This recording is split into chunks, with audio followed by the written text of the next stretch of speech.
اور ہم حضور سید عالم صلی اللہ علیہ وسلم کا میلاد شریف بیان کر رہے ہیں، اور میلاد کے لیے تو شرط ہی کوئی نہیں، اللہ کا فضل ہے۔ میلاد چونکہ ایمان کا تقاضا ہوتا ہے تو میلاد بندے دیکھ کے نہیں بیان کرنا چاہیے۔ 5 ہوں تو تب بھی ذکر مدینے والے کا ہی ہے، اور 5000 ہوں تو پھر بھی تذکرہ اسی محبوب کامل کا ہے۔ آپ میری بات پہ توجہ کریں گے، میں آپ سے کچھ باتیں عرض کر رہا ہوں۔ ہم لوگ چونکہ روز میلاد کے تذکرے سنتے ہیں، کرتے ہیں، روز ہمارے پاس ہر سال ربیع الاول شریف تشریف لاتا ہے، ہم اس واقعے کو اس طرح نہیں لیتے جس طرح کہ یہ شان والا اور عظمت والا واقعہ ہے۔ جو لوگ مکہ شریف میں رہتے ہیں بیت اللہ شریف ان کے پاس ہے، وہ زیادہ عمرے نہیں کرتے، وہ نہیں زیادہ طواف کرتے، ان کو پتہ ہے کہ یہ غریب ہی ہے۔ جس کے پاس کوئی چیز آ جاتی ہے وہ اس انداز میں قدر نہیں کرتا جو قدر جس کے پاس نہ آئی ہو وہ کرتا ہے۔ میلاد شریف کو اگر آپ نے غور سے دیکھنا ہو تو آپ حضرت آدم علیہ السلام کا وہ قول دیکھیں، جب آپ نے بیٹے حضرت شیش علیہ السلام سے کہا تھا بیٹے سارا کچھ بھول جانا پر آخری نبی کریم علیہ السلام پر درود و سلام پڑھنا نہ بھولنا۔ آپ نے اگر میلاد کی میری بات پہ توجہ کریں، میری طرف غور کریں، اگر بات کی قدر و منزلت دیکھنی ہے میلاد کی تو آپ حضرت ابراہیم کی وہ دعا دیکھیں۔ ایک آدمی جب مزدوری کر لیتا ہے تو پھر وہ کہتا ہے کہ مجھے ملنی بھی چاہیے، اور اسلام کا قانون ہے کہ مزدور کا پسینہ خشک ہونے سے پہلے اسے اس کی مزدوری دے دی جائے گی۔ لیکن حضرت ابراہیم نے اپنے صاحبزادے سمیت بیت اللہ شریف تعمیر کیا اور مزدوری کیا مانگی؟ ربنا وابعث فیہم رسولا، یا اللہ مجھے وہ شان والا رسول عطا کر دے۔ کتنا لمبا انتظار ہے۔ اور کبھی اس طب اول کو دیکھیں جو محبوب کی ولادت سے کئی ہزار سال پہلے مدینے سے گزرا تھا، تو اسے کسی نے بتایا تھا کہ یہاں آخری محبوب آئیں گے، تو وہ عریضہ لکھ کے دے گیا تھا عریضہ کہ یہ رکھ لینا، اور اگر تمہاری زندگی میں نہ آئے تو پھر اپنی اگلی نسل کو دے دینا، وہ نہ آئے تو اگلی نسل میں دے دینا۔ وہ چلتے چلتے حضرت ابو ایوب انصاری تک پہنچا تھا۔ آپ اس آدمی کا انتظار تو ذرا دیکھیں، اس کا انتظار تو دیکھیں، اس نے میلاد کا کتنا عرصہ انتظار کیا ہوگا، اس کی آنکھوں میں کتنی روشنی ہوگی، کتنی کو تڑپ ہوگی، وہ کتنا ذوق رکھتا ہوگا۔ محبوب جب نبی ابو ایوب انصاری کے گھر آئے تو حضور نے مسکرا کے فرمایا ساری باتیں کر لی ہیں، وہ رکا تو مجھے دے دے۔ نبی کریم صلی اللہ علیہ وسلم نے ہر اس شخص کو، حضرت سلمان فارسی کہتے میں نے صدیوں کا سفر طے کیا، صدیوں کا۔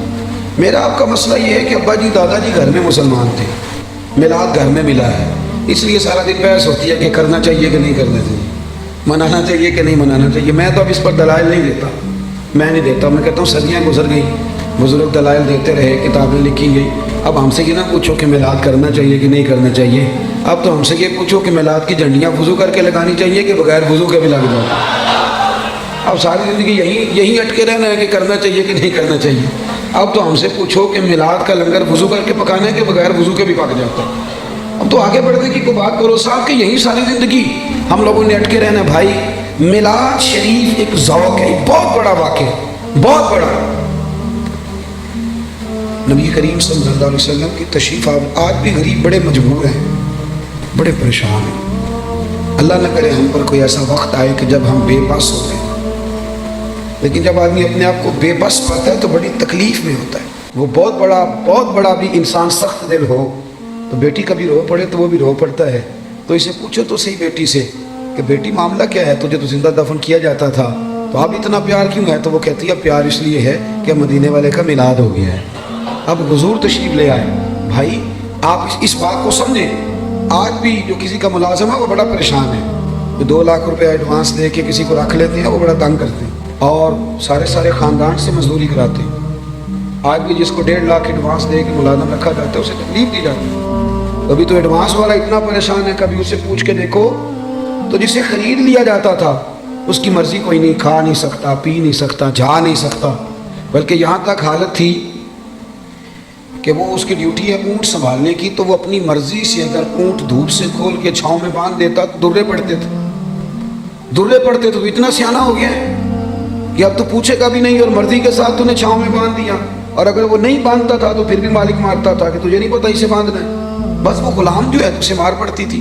حضرت ابو ذر غفاری رضی اللہ تعالیٰ عنہ فرماتے میری لوگ مثالیں دیتے تھے، میں اپنے غلاموں کے حق میں بڑا سخت تھا، ناراض نہ ہونا۔ آج بھی لوگ بڑے سخت ہیں، وہ جو ہمارے گھر میں برتن دھوتی ہے نا اس کو لوگ کام والی مائی کہتے ہیں، پڑھا لکھا آدمی کہتے ہیں کام والی بیوی آئی ہے کہ نہیں، صفائی والی بیوی آئی ہے کہ نہیں؟ باتیں ایک ہی ہیں، لیکن اگر اسے پھپھی کہہ لیا جائے تو اس کی عزت بڑھ جائے گی، اگر اسے خالہ کہہ لیا جائے تو اس کی عزت، بات ایک ہی ہے۔ اگر بچوں کو تھوڑا سکھایا جائے اور وہ اس کو آنٹی کہہ کے پکار لیں تو اس میں کوئی فرق، لیکن ہمارا مزاج ہے نا تھوڑی چدراہٹ بیان کرنا۔ میرے گھر میں 6 ملازم ہیں، اللہ اکبر، یہ بڑے دلیری سے لوگ جملے بولتے ہیں۔ حضرت ابو ایوب انصاری رضی اللہ، حضرت ابو ذر غفاری فرماتے میں غلاموں کے ہاتھ میں بڑا سخت تھا، لوگ میری مثالیں دیتے تھے، کہتے تھے پھر تیرا اپنے غلام سے کہتے تھے پھر تیرا وہی حال کریں جو ابو ذر غفاری کرتے ہیں اپنے غلام کا، بڑا مارتا تھا۔ کہتے میں کلمہ پڑھنے کے لیے حاضر ہوا نبی کریم کی بارگاہ میں، حضور نے بڑی نصیحتیں فرمائیں۔ جب میں حضرت زید بن ارقم کے گھر سے باہر نکلنے لگا نا، دار ارقم میں تھے حضور، تو محبوب نے آواز دی، فرمایا ایک بات رہ گئی، یا رسول اللہ حکم کرے، تو فرمایا اپنے غلاموں کے ساتھ اچھا سلوک کرنا۔ آپ فرماتے ہیں کہ میری نبض بھی یاد رکھ دیا نبی پاک، میری نبض بھی، میں نے فوراً عرض کی حضور کس طرح کا سلوک کروں؟ نبی پاک علیہ السلام نے سلوک بھی بتایا، فرمایا جس طرح کا خود کھانا اسی طرح کا انہیں کھلانا۔ یہ میلاد کی تعلیمات ہیں، ان کو ذرا سمجھ کے جائیے گا۔ جس طرح کا خود کھانا اسی طرح کا انہیں کھلانا، اور فرمایا جس طرح کا خود پینا اسی طرح کا انہیں پلانا، اور جس طرح کا خود پہننا اسی طرح کا انہیں پہنانا۔ یہ حضور کی تعلیمات ہیں ملازم کے حق میں۔ آج پڑھی لکھی سوسائٹی میں یہ ہوتا ہے سارا کچھ، جو بڑا شور کرتے ہیں لبرل لوگ کہ ہم جی بڑے بڑے حقوق بیان کرتے ہیں سوسائٹی میں، تو یہ کرتے ہو سارا کچھ کہ جس طرح کا خود کھانا اسی طرح کا انہیں بھی کھلانا، جس طرح کا خود پینا اسی طرح کا انہیں بھی پلانا۔ حضرت ابو ذر غفاری فرماتے ہیں میرے غلام بڑا ڈرتے تھے، پر میں حضور کی بات سن کے جب گھر گیا نا تو آج میں نے اپنی اہلیہ سے کہا کھانا تم پکاؤ گے۔ انہوں نے کھانا پکایا تو میں نے خود دسترخوان پہ چنا، آدھے غلام ادھر بٹھا لیے آدھے ادھر بٹھا لیے، میں بیچ میں بیٹھ گیا۔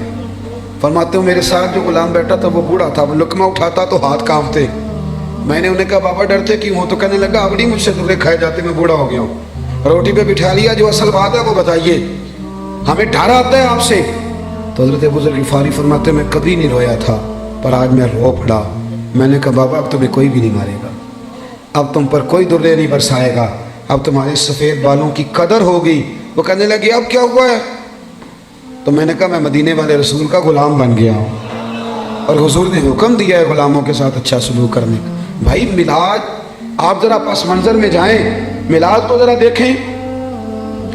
میں نا اس سال ربیع الاول شریف پہ نا ہر محفل میں دوستوں کے ایک مشورہ دے رہا ہوں، آپ کو بھی دے دوں۔ جو چوپ ہے ان کی ہاں ہے کہ نہ ہے؟ اللہ جزائے خیر دے آپ، وہ چوپ بھی بیٹھے ہوئے ہیں نا جی۔ جو بندے چوپ ہوتے ہیں وہ کبھی کبھی گھورتے بھی ہیں تھوڑا سا، تو بندہ پریشان بھی ہوتا ہے کہ اب یہ گھور رہا ہے، اللہ جانے کیا بات ہے۔ تو آپ تو خوش ہیں نا، خوش اس لیے ہونا چاہیے کہ میلاد شریف کا موقع ہے۔ نثار تیری چہل پہل پہ ہزاروں عید ربیع الاول، سوائے ابلیس کے جہاں میں سبھی تو خوشیاں منا۔ تو میرے عزیز آپ میری بات پہ توجہ، میں ایک مشورہ دے رہا ہوں دوستوں کو۔ میں کہتا ہوں کہ میلاد شریف نا ہمارے یہاں رسماً بھی منایا جانے لگا ہے۔ کچھ لوگ میلاد آتا ہے تو کچھ لوگوں کا سیزن آ جاتا ہے، ان کا سیزن شروع، ریٹ لگنے لگتے ہیں، باہر کی نہیں ہونے لگتی ہے، ماحول شروع ہوتا ہے، کچھ چندے مانگنے والے ہیں وہ بھی چوکوں میں پلیٹیں لے کے کھڑے ہو جاتے ہیں۔ ایک طرف یہ دعویٰ کرتے ہو کہ ہم نبی پاک کے نام کا کھاتے ہیں، ہمارا سارا کچھ حضور کا صدقہ، میلاد کی باری آئے تو چندے مانگتے ہو۔ سارے سال میں ایک محفل تو اپنی جیب سے کرا لو، ایک ہی جیب سے کرا لو، چلو علامہ صاحب بھی ایک جیب سے کرا لیں، پیر صاحب بھی ایک جیب سے کرا لیں، کوئی ایک تو جیب سے کراؤ۔ ایک طرف کہتے ہو حضور کے نام کا کھاتے ہیں، دوسری سے پلیٹیں لے کے کھڑے ہو چوکوں میں، یہ کیا مانا ہو؟ میرے عزیز میلاد جذبات کے ساتھ منائیں، میلاد شوق کے ساتھ منائیں۔ بہت بڑا چودھری، نواب، سیٹھ، بہت بڑا جو ہے وہ انڈسٹری کا مالک 12 ربیع الاول شریف کو نا صبح صبح جھاڑو لے لے اور اپنے محلے کی مسجد میں جا کے جھاڑو دینا شروع کر دے۔ وہ سارے لوگ پوچھیں سیٹھ صاحب آپ نے تو کبھی خود اٹھ کے پانی کا پیالہ نہیں پیا، آج خیریت ہے؟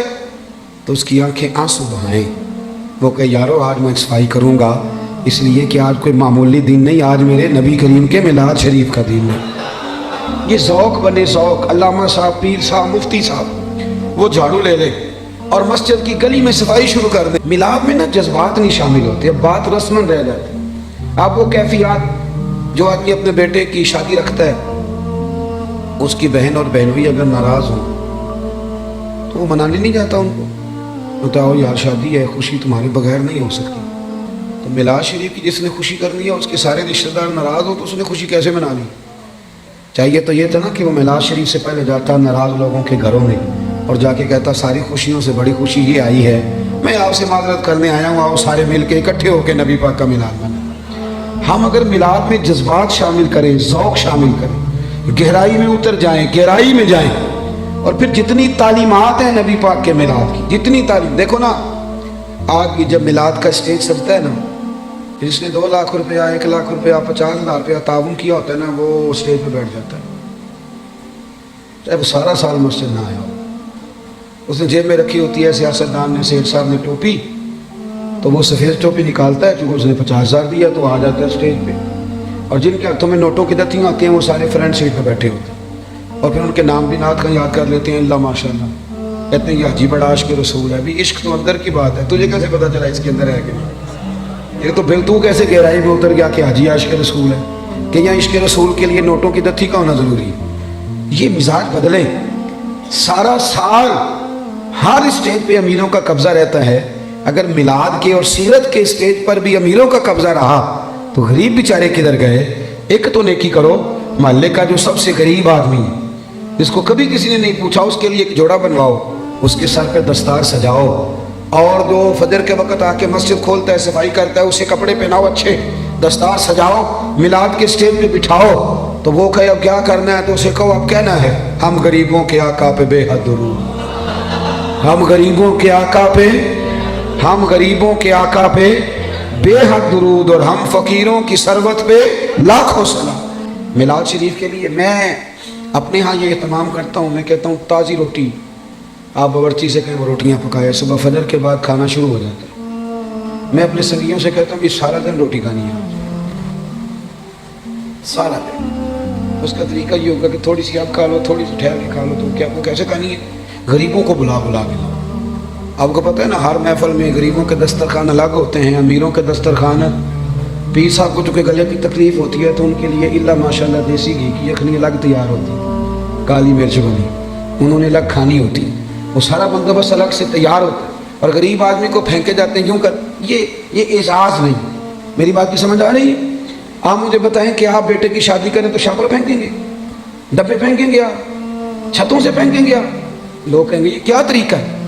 آپ بٹھائیں لوگوں کو اور ان کے ساتھ خود بیٹھیں، سیٹھ صاحب، چودھری صاحب، علامہ صاحب، مفتی صاحب، پیر صاحب، ویسے ہی غریب کے ساتھ بیٹھ جائیں گے نا تو روٹی آنے سے پہلے ہی آدھا پیٹ بھر جائے گا اس کا. وہ سمجھے گا مجھے عزت مل رہی ہے، مجھے وقار مل رہا.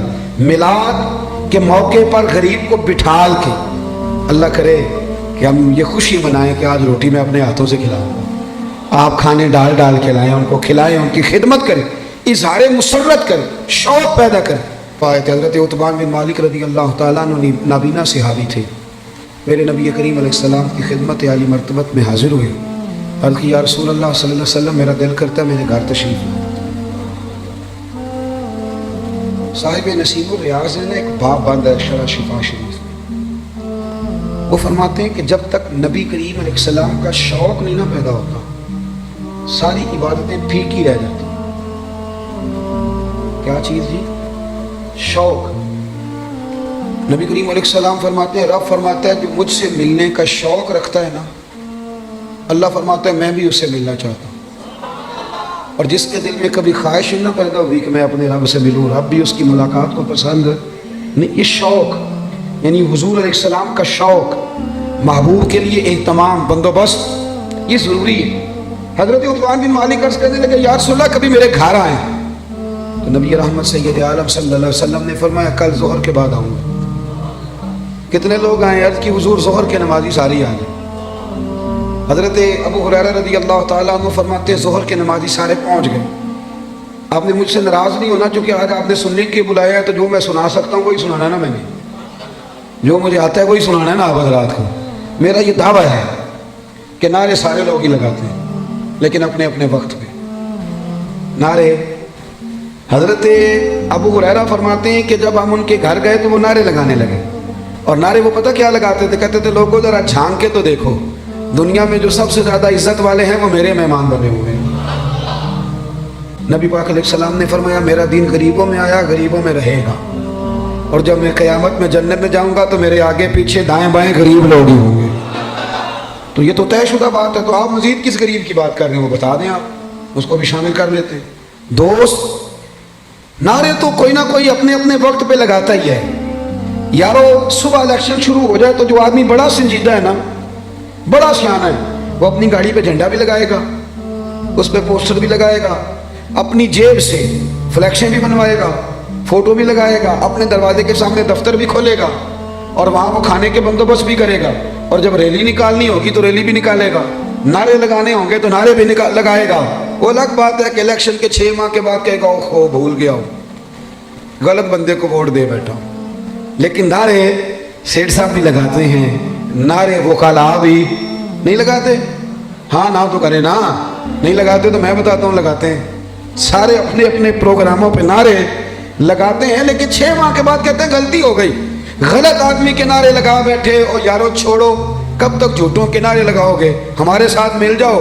پہلے دن سے سچے نبی کے نعرے لگا رہے ہیں, ایک دن بھی سجدہ صاحب نہیں کرنا پڑا, ایک دن بھی سجدہ صاحب نہیں, پہلے دن سے لگا رہے ہیں. اور اعلیٰ حضرت فرماتے ہیں حشر تک ڈالیں گے پیدائش مولا کی دھوم, مثل فارس نجد کے کلے گراتے جائیں.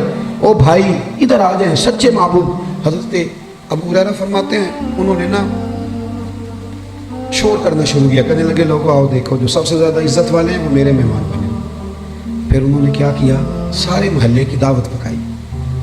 نبی کریم علیہ السلام نے فرمایا ہمیں بلایا تو بتاؤ کرنا کیا ہے؟ تو عرض کرنے لگے یا رسول اللہ صلی اللہ علیہ وسلم میرے گھر کے کسی کونے میں 2 رکعتیں نماز پڑھ دیں, میں جب تک زندہ رہوں گا وہاں سجدے ہی ادا کرتا رہوں. صحابہ کرام کا جو وابستگی ہے نا ذات رسالت کے ساتھ, ہمارے ہاں ایک تو وہ طبقہ ہے جو بیچارہ ابھی تک ابحاث میں الجھا ہوا ہے, اور ایک ہم لوگ ہیں جو منانے والے ہیں. ہمارا وہ ذوق, وہ خوبصورتی, وہ حسن, وہ وارفت. یار دیکھو نا, ایک میں ہوں جو کہہ رہا ہوں میلاد کرنا چاہیے, اور ایک وہ شخص ہے جو ریڑھی لگاتا ہے, مزدوری کرتا ہے بیچارہ, اور روزانہ 100 روپیہ بچاتا ہے. پھر وہ بچا کے پیسے جمع کرتا ہے, پھر وہ سال کے بعد کسی نعت خواں کو, قاری کو, کسی خطیب کو دعوت دیتا ہے, پھر وہ دریا بچھاتا ہے, پھر حسن توفیق وہ روٹی پکاتا ہے, پھر وہ لوگوں کو پیغام دیتا ہے. نہ اس کی فوٹو آتی ہے, نہ وہ اسٹیج پہ بیٹھتا ہے, نہ اس کا اشتہار پہ نام آتا ہے. لیکن ایک بات تو پکی ہے نا کہ اس نے غربتوں میں رہ کے جب ذکر رسول کی بزم سجائی ہے تو یہ تو دعویٰ ہے نا کہ اس کی روح کا رشتہ ہے مدینے والے رسول کے ساتھ, اس کی روح کا رشتہ ہے. ہمیں اپنی نسلوں کو, بچوں کو بتانا چاہیے. اور پھر پوری دنیا میں جب آپ میلاد مناتے ہیں تو پیغام امن جاتا ہے. پوری دنیا میں ایک دفعہ میلاد کی جلسے کو معمولی نہ سمجھے, میری طرف دیکھیں. جب آپ میلاد مناتے ہیں تو میری طرح کا بالکل چھوٹا آدمی بھی ہو تو یہ تو وہ بتاتا ہے نا کہ حضور کے آنے سے پہلے بیٹیاں ذبح ہوتی تھیں, یہ تو وہ بتاتا ہے نا غلام بکتے تھے, یہ تو بتاتا ہے نا کہ ماں باپ کی کوئی قدر ہے. یہ ہر جگہ ہوتا ہے کہ نہیں ہوتا؟ ہر میلاد میں, بلکہ کئی لوگ شکوہ بھی کرتے ہیں, لو جی ہر سال وہی بات چھیڑ دیتے ہیں. تو میں کہتا ہوں یہی تو بات ضروری ہے چھیڑنی. ہر آدمی یہ ہر سال یہ بات بتلاتا ہے نا کہ غلام بکتے تھے, ہر سال ہر آدمی یہ بات کرتا ہے کہ ماں باپ منڈیوں میں بیچے جاتے تھے. تو جب آپ ربیع الاول شریف میں میلاد مناتے ہیں نا تو نبی پاک کی تعلیمات نئے سرے سے پوری دنیا کے اندر پھیلتی, نئے سرے سے. اور میں نے دیکھا ہے, میں نے ملک سے باہر بھی دیکھا ہے کہ صرف ایک زبان میں نہیں, ہر زبان میں میلاد کے جب تذکرے چھڑتے ہیں ہر زبان میں, تو پوری دنیا میں یہ پیغام جاتا ہے کہ یہ 12 ربیع الاول کے جو ایام ہے یہ پیغام امن کے ایام, یہ پیغام محبت کے ایام.